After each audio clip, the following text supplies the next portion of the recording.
In a democracy, is there a significant difference between private individuals engaging in fraud and self-dealing against the government and government officials, public officials, engaging in fraud and self-dealing against the government? They are both wrong, concerning, problematic, but the betrayal by public officials is morally and from a political point of view more consequential. Yeah, it's a worse element, isn't it? So the chairman has pointed out that President Trump did not run a fake daycare. What are the 4 or 5 things that Trump did that used his position to enrich himself and his family at the expense of the American taxpayer?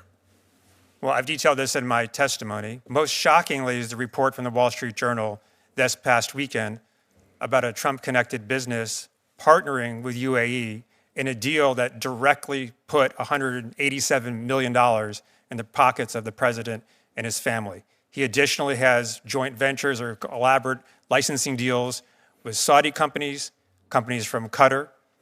He is engaged in this elaborate cryptocurrency arrangements that have made him at least $2 billion by independent estimates, and maybe even more, just in the course of the last year. And let's look for a moment at the pardon process, which used to be operated under the supervision and scrutiny of the Department of Justice and now appears to have moved to the lounge at Mar-a-Lago. It seems that there is a pay-to-play arrangement by which people can acquire pardons. Can you elaborate on that? Yeah, well, we've seen the president use his pardon power aggressively, and I don't begrudge him for doing that whatsoever.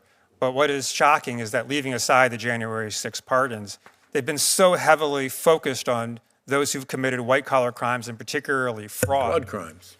People who have committed those crimes, shown no remorse for those crimes, owed restitution for those crimes, or excused for restitution for those crimes, and who appear to be getting off because of their connection to the president, because they've hired high-priced lobbyists to get them there, or have made, or they or their families have made contributions to the president's political committees or those that benefit him directly. Do you think that fits into what the public generally understands to be pay to play? Yes, sir. So we are now in a political environment in government in which the cops basically have been defunded or fired. The inspectors general have the job of rooting out fraud and corruption. What's the Trump administration doing if it's concerned about fraud and corruption with the Inspector General Corps of the United States? Well, I don't believe it is concerned about fraud and corruption. I believe it's effectively advancing fraud and corruption, including by eviscerating the IG community. As I mentioned, 2/3 of the IGs presidentially appointed have been fired by this president, and the IG staffs are massively diminished in just 1 year.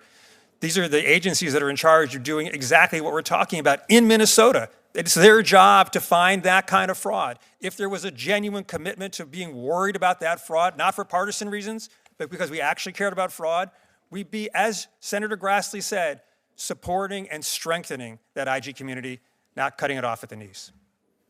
My time is up, and I've paid the members the courtesy of staying within my time.